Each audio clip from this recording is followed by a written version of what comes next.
Olá pessoal, sejam todos bem-vindos. Eu sou a Ana Paula, uma das líderes do Movimento Radiação. Estou aqui com o Júnior, também pastor e líder do Movimento Radiação. Oi pessoal. Esse aqui é o podcast da segunda-feira e hoje nós vamos aprofundar a conversa de entender um pouco mais sobre por que Deus entra no tempo dos homens e como perceber isso, ou talvez como muitos não percebem isso.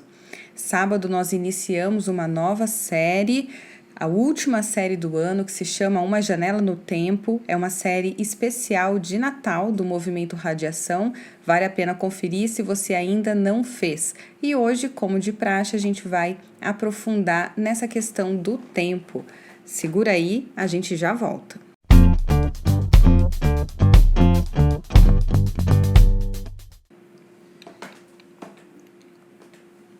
Muito bem, voltando, Júnior, agora sim. Microfone aberto para você. Dá um oi pro pessoal. Oi, pessoal. Quase não consegui falar no começo. Dá uma de Ana Maria. Bom dia, menina. Tô aqui. Acorda, menina. Bom, vamos lá, Júnior. Vamos direto ao ponto. Sábado você falou bastante sobre o tempo. Foi o primeiro conceito dessa série de Natal. Acho legal porque tá quebrando um pouco do clichê da época, certo? Se você ainda não conseguiu ouvir, vale a pena. Lá o Júnior dá um briefing sobre o que esperar da série, certo? Sim, dos 4 encontros que nós teremos nessa série. Bom, mas vamos comentar um pouco sobre o que você quer dizer quando você fala a frase Deus entrou no tempo dos homens. Eu fiquei chocada, porque eu falei, mas quem que veio primeiro, Deus ou o homem? Foi Deus. Como é que Deus que entra no mundo dos homens, no tempo dos homens? Então, é importante você tocar nesse assunto, porque antes de mais nada, Deus criou o tempo, né? Exato. Ele é o criador do tempo e colocou a humanidade dentro dele, né? Sim, ele é atemporal. Sim, e ele colocou o homem dentro dessa limitação que a gente chama tempo, espaço e matéria. Certo. São nossos 3 principais grandezas e ao mesmo tempo limitadores, né? Uhum. Nós somos limitados por um tempo, por uma matéria e por um espaço. Uhum. Mas ao dizermos, quando eu digo assim, Deus entrou no tempo dos homens, é só uma maneira de afirmar e evidenciar de que Deus decidiu se revelar. Uhum. Porque ele poderia ter criado, como alguns inclusive até pensam, mas não ter se revelado, ou não se interessar pelo mundo dos homens que ele criou. Só que esse toque de Deus, quando o céu toca a terra, né? Eu até usei a expressão o céu beijando a terra, só evidencia não só a revelação, mas também que Deus decidiu se relacionar com a humanidade. Só mostra mais uma vez que o Deus em que acreditamos é um Deus pessoal. Uhum. Quando Deus envia o seu filho, que nasce como um menino em Belém, isso fica bastante claro. Sim. A gente vai ler um texto de Isaías, você até usou esse livro na reflexão de sábado, que vai ajudar a compreender isso melhor. O interesse, né? Entender o interesse de Deus no tempo da gente, no tempo dos homens, e sobre como essa percepção acontece. A gente vai ler Isaías 40. Se você está ouvindo esse podcast perto de uma Bíblia no celular, uma Bíblia, né, um livro, abre aí esse livro, esse texto, na verdade, vou dar algumas explicações sobre ele. Ele é profético, correto? Sim. E ele é uma profecia que apresenta o papel de João Batista. João Batista é o primo de Jesus, que nasce 6 meses antes dele, que anuncia a vinda de Jesus, a chegada de Jesus. Ele prepara o terreno. Exato. Filho de Isabel e... qual que é o nome do pai? Zacarias. Né? Zacarias. É isso aí. Vale a pena ler a história também de João Batista, presente em Lucas 3. Lucas 3. É isso aí. É isso aí. Essa relação é importante entre o que está acontecendo no Cronos, né, no tempo, e o calendário de Deus. O Cronos é o nosso tempo. Mas Deus é o Senhor do Cronos. Tá. Né? Só que essa série que a gente vai falar de Janela no Tempo vai ser muito legal aqui no podcast, mesmo ali durante a série, fazer essa relação, né? Isto é, no tempo dos homens está nascendo lá de Isabel João Batista. E em Isaías 40, mais ou menos 600 anos antes de João Batista nascer, Deus já está antevendo, prevendo, preparando tudo isso. Então a gente está olhando para uma janela do tempo mesmo. Isaías 40 é uma janela no tempo que mostra 600 anos depois do que ele está relatando. Por isso que é uma profecia. Sim. Certo? Vamos à leitura então? A gente não vai ler o capítulo todo, para você que está com a sua Bíblia acompanhando a leitura, mas a gente vai comentar o capítulo todo, certo? Isso aí. Então tá bom. Vamos lá. A gente então vai dar o foco aqui sobre o tempo de Deus que entra no tempo dos homens. A versão que a gente está lendo é a Nova Versão Internacional, mais conhecida como NVI. Por isso que pode estar um pouquinho diferente se você tiver com uma versão de Bíblia que não seja NVI. Vamos lá. Consolem, consolem o meu povo, diz o Deus de vocês. Encorajem a Jerusalém e anunciem que ela já cumpriu o trabalho que lhe foi imposto, pagou por sua iniquidade e recebeu da mão do Senhor em dobro por todos os seus pecados. Uma voz clama, no deserto preparem o caminho para o Senhor, façam no deserto um caminho reto para o nosso Deus. Todos os vales serão levantados, todos os montes e colinas serão aplanados, os terrenos acidentados se tornarão planos, as escarpas serão niveladas. A glória do Senhor será revelada e juntos todos a verão, pois é o Senhor quem fala. Uma voz ordena, clame, e eu pergunto, o que clamarei? Que toda a humanidade é como a relva e toda a sua glória como as flores do campo. A relva murcha e cai a sua flor, quando o vento do Senhor sopra sobre eles. O povo não passa de relva. A relva murcha e as flores caem, mas a palavra do nosso Deus permanece para sempre. Muito bem, esses são os primeiros 6 ou 7 versos de Isaías 40, e ele vai mostrar o interesse de Deus ao entrar no tempo dos homens. E percebe que o texto abre assim, consolem, consolem o meu povo. E para você que está ouvindo, que talvez não tenha tanta familiaridade com a Bíblia e tem buscado se aprofundar mais, é interessante a gente comentar um texto como esse, porque a princípio parece um texto que não fala coisa com coisa. Ele parece um texto confuso. É a linguagem, né? A forma que o texto está colocado, mas ele é bem claro, se lê assim. Exato, por isso que eu acho que é interessante a gente comentar sobre ele, e a gente vai começar falando sobre o interesse de Deus. Isso. Percebe que o texto começa lá, consolem, consolem. E aí eu já paro aqui para dizer assim, consolar para o português tem um conceito muito pequeno perto do conceito bíblico de consolo.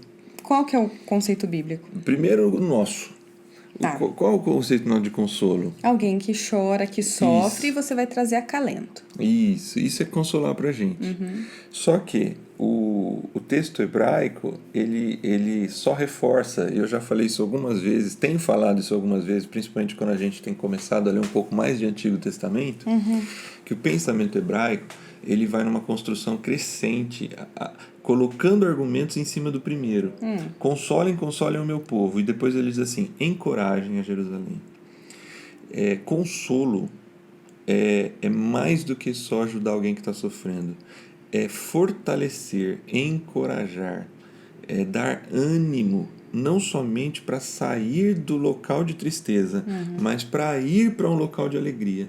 Legal. Entendeu? Então, perceba que quando Deus entra, porque aqui Deus está tocando o tempo dos homens e anunciando a importância da voz que vai clamar no deserto, que depois vai se relacionar lá em Lucas 3, como você já disse, com João Batista. Agora, por que está no plural? Consolem, consolem o meu povo. Para quem está se direcionando? Nesse momento aqui, ele está dizendo assim, na verdade, é como se Deus estivesse dizendo, por meio do profeta Isaías, que chegou o momento do consolo do povo. Chegou o momento do povo ser encorajado. Todos aqueles que puderem fazer isso, devem fazer isso. É interessante você falar isso, porque esse texto sempre me marcou muito, Isaías 40, desde a minha adolescência. Porque, óbvio, ele se dirige num primeiro momento a João Batista, mas ele fala, por exemplo, comigo e com você.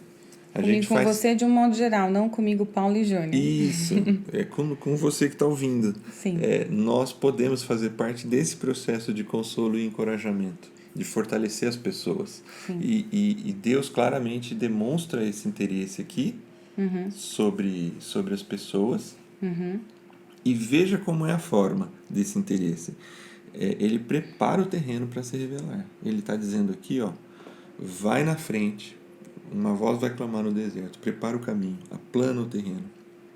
Sim. Tem um processo de Deus que ele vai fazendo. Isso vai acontecer no tempo dos homens, mas Deus mostra para o profeta como é que isso vai acontecer. E aqui, na verdade, então, ele já está profetizando que ele enviaria João Batista para abrir o caminho para Jesus Cristo. Sim, é João Batista que vai fazer o primeiro trabalho ali antes da chegada de Jesus. Tanto que em Lucas 3, João Batista, ele profere exatamente essas palavras.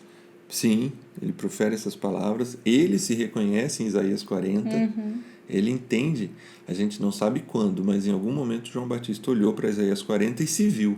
Sim. Ele diz, eu sou a voz que clama no deserto. Interessante, leia o Lucas 3, porque o propósito da vida, diferente talvez de mim e de você, o propósito de Deus para a vida do João Batista já foi revelado a Isabel, mãe de João Batista, na gravidez. Sim. Foi uma gravidez tardia para ela. Eu e você já comentamos sobre esse texto em algum podcast de alguma série que eu já não vou lembrar mais. Acho que foi aquela do podcast de quarta-feira, quando a gente falava. E isso é muito legal porque Zacarias zomba, assim, ele ri, né? Porque como os dois já são velhos, eles não acreditavam que eles teriam filhos, né? E Zacarias ficou mudo até o nascimento, Sim, não foi? sim. Bom, vamos fechar o parênteses aqui que eu já tô entrando, já tô Tem mais um dispersando. negócio interessante, porque na família de Zacarias não tem ninguém com o nome de João, e é tradicional você buscar um nome de um familiar para colocar no filho. Só que Deus determinou, ele vai chamar João. E aí o Zacarias, ele escreve, o nome do menino tem que ser João. Porque ele já... Porque tá mudo, não pode falar. ele escreveu que o nome do menino tinha que ser João. Legal. Deus entrando, tá vendo? Como tem essas horas, assim, chaves que Deus, ele... Agora eu preciso intervir. E ele é claro, né? Não deixa dúvida. E é interessante assim, porque, ó, consolo e encorajamento. Só que a mensagem parece dura, né? O que eu clamo? O que eu anuncio? Fala que o tempo dos homens é curto, como a relva, como a flor. É passageiro. A glória dos homens é passageira. E aí ele diz assim, a glória dos homens é passageira, mas a minha palavra é eterna. Amém. Né? Deus entrando e mostrando assim, ó, vocês são pequenos e limitados, mas eu tô nesse negócio, eu tô com vocês. Exato. E a fala de Deus não é uma fala para menosprezar a pequenez do homem. Não. Mas, pelo contrário, é para dizer assim, olha, você se sente incapaz ou você se sente impotente frente às situações? Fica tranquilo, porque eu sou Deus. Cara, isso aqui tá na continuação. Vamos continuar lendo? Vamos. Você que traz boas novas a Sião, suba num alto monte. Você que traz boas novas a Jerusalém, erga a sua voz com fortes gritos. Erga, não tenha medo. Diga às cidades de Judá, aqui está o seu Deus. O soberano Senhor vem com poder, com o seu braço forte ele governa. A sua recompensa com ele está, e o seu galardão o acompanha. Como pastor ele cuida do seu rebanho, com o braço ajunta os cordeiros e os carrega no colo, conduz com cuidado as ovelhas que amamentas as suas crias. Interessante, né? Porque aqui a gente vê exatamente o que você estava falando. Sim. Esse Deus poderoso que reconhece e diz que o homem é pequeno, ele é como a relva, Sim. como a flor do campo. Agora ele traz aqui, ó, você vai trazer boas novas. Não sei se você sabe, quem está nos ouvindo, Isaías, ele é chamado de Evangelho do Antigo Testamento. Ele é o primeiro evangelista. Alguns chamam de proto-evangelista, proto-evangelho, porque é ele, dos profetas do Antigo Testamento, que melhor destacam a boa notícia do reino de Deus. E olha como isso nesse texto é perceptível. Ele é Deus, soberano, poderoso, governa com braço forte e traz recompensa nas suas mãos. Sim. Toda essa visão nos levaria, na sequência do texto, talvez a ver um Deus que traria justiça ou vingança ou uma mão de ferro. E olha como Deus aplica o seu poder, o seu braço forte. Como pastor, ele cuida do seu rebanho. Do rebanho. Veja como ele apresenta a boa notícia. Carrega no colo, conduz com cuidado. O poder de Deus se manifesta na sua graça, no seu amor e na sua misericórdia. Isso é um chute nos homens, porque a gente entende poder do ponto de vista da força, da violência. E da afirmação. Então, o tempo todo o homem precisa afirmar o seu poder, afirmar a sua autoridade. E Deus, ele afirma tudo isso. Mas não de uma forma autoritária, como muitos pensam. Pelo contrário, a forma como Deus se apresenta é com amor. É porque ele pode destruir tudo. Pode. É poderoso para tanto. Sim. Só que ele não precisa dessa autoafirmação. E aqui é graça. Ele se revela com graça. Ele decide ser assim, amoroso. Olha os verbos. Cuida, ajunta, carrega, conduz. Com cuidado. Com cuidado. Todos esses verbos apontam para a boa notícia. Ele decidiu entrar no tempo dos homens para trazer uma boa notícia.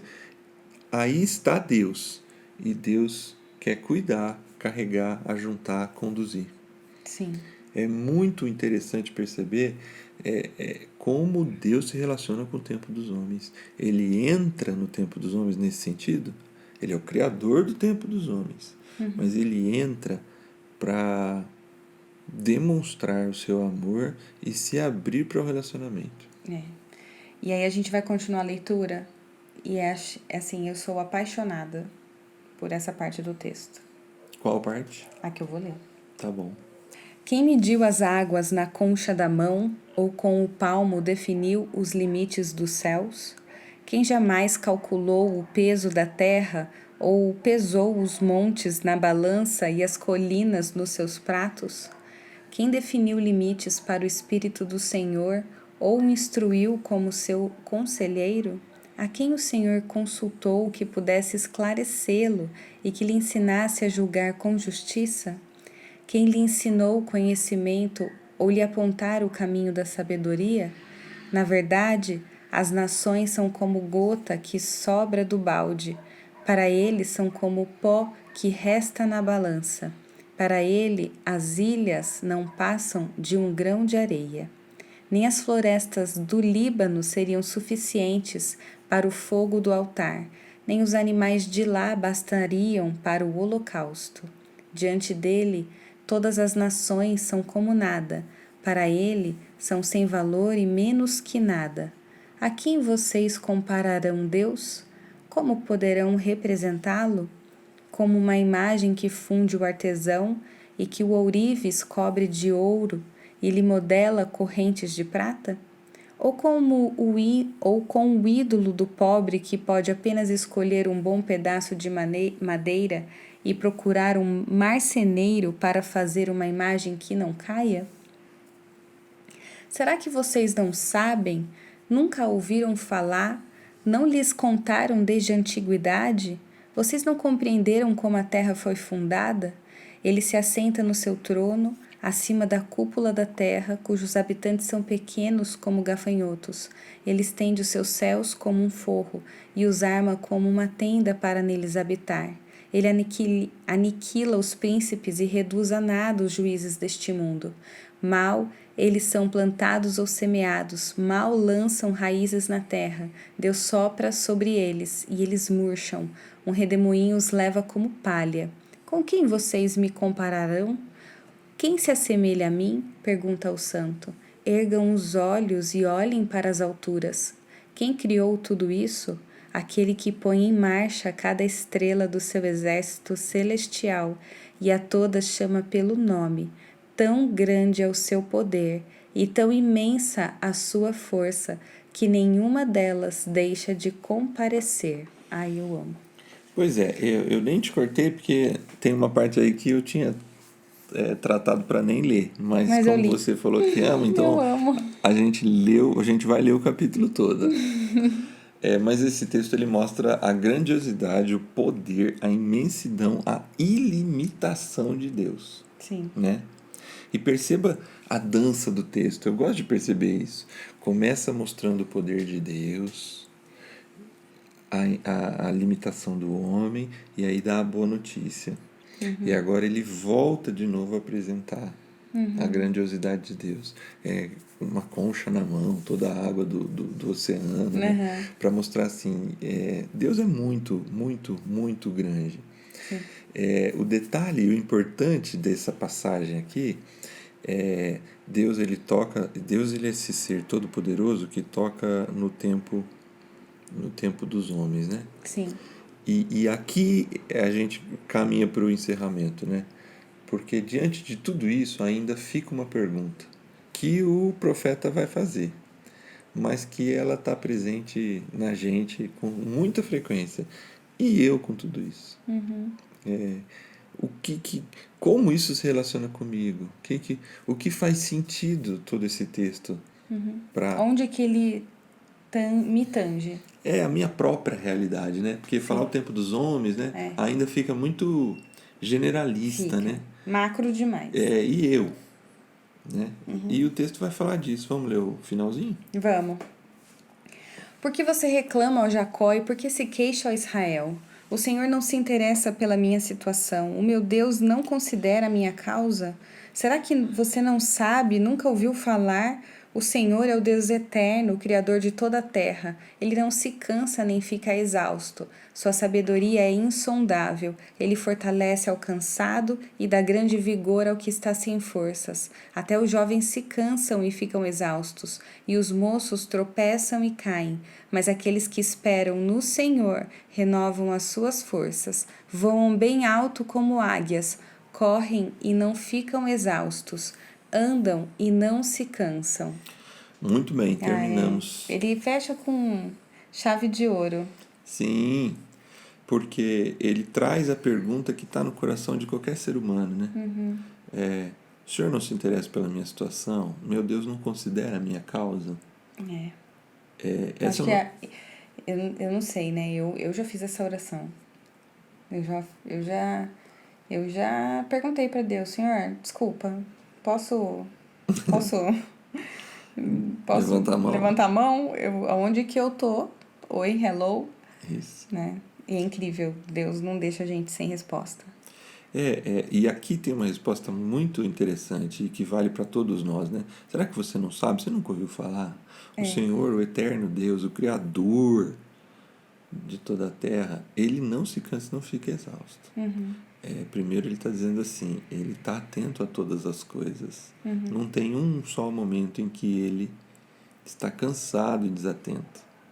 E aí ele vai dizer assim, ele fortalece o cansado e dá grande vigor ao que está sem forças. E aí ele vai construir que todos se cansam, todos ficam exaustos, até os mais jovens. E aí ele termina. Mas os que esperam no Senhor renovam suas forças, Sim. voam bem alto como a águia, correm e não ficam exaustos, andam e não se cansam. Sim. Tem uma verdade infalível nesse texto aqui. E aí a gente responde uma das primeiras perguntas que você fez na abertura desse podcast. Por que alguns percebem e outros não conseguem perceber a ação de Deus nesse tempo da minha vida, da sua vida, na vida pessoal da gente? Por quê? Esse texto fala algo que o texto que a gente leu no sábado também fala. Nenhum ouvido ouviu, nenhum olho percebeu um Deus, além de ti, que trabalha para aqueles que nele Espera. Você lembra daquela música do VPC toda vez que você lê esse, Lembro sim. esse texto também? E aqui o texto diz a mesma coisa. Aqueles que esperam no Senhor renovam suas forças. Mais uma vez, um verbo importante: esperar. Isso. Mas Será que o assim, esperar é ficar parado não, ou é aguardar? não. É o quê? É reconhecer que precisa. É mesmo? É porque não é nem aguardar nem ficar parado. É esperança. É a ideia assim de eu preciso do Senhor para renovar as minhas forças. Eu preciso do Senhor na minha história. Quem precisa é ver, E não porque você tem um percebe. problema para ser resolvido, Não, porque quando for resolvido você esquece de Deus. Essa é a tendência. não é, é uma é É claramente se assim, subordinar a esse Deus que a gente leu o capítulo isso. todo. E sentir sede dele, necessidade dele, vontade de ter ele, entendeu? Esse final de semana, em vários aspectos, a gente foi alcançado por essa mesma verdade em algumas conversas. Gente que claramente demonstra que está precisando de Deus. E Deus se volta para esse coração que precisa. Essa é uma verdade Esse é o infalível. coração contrito. Isso. Deus está em busca daqueles que precisam. Sim. Se De você, adoradores que o adorem em espírito e em verdade. Então, se você acha que não precisa, que tá tudo bem, Ou que assim, eu não tenho um problema, então eu não, assim, eu não sou como aqueles que precisam, não tem nada na minha vida que faça eu precisar ter essa sede de Deus.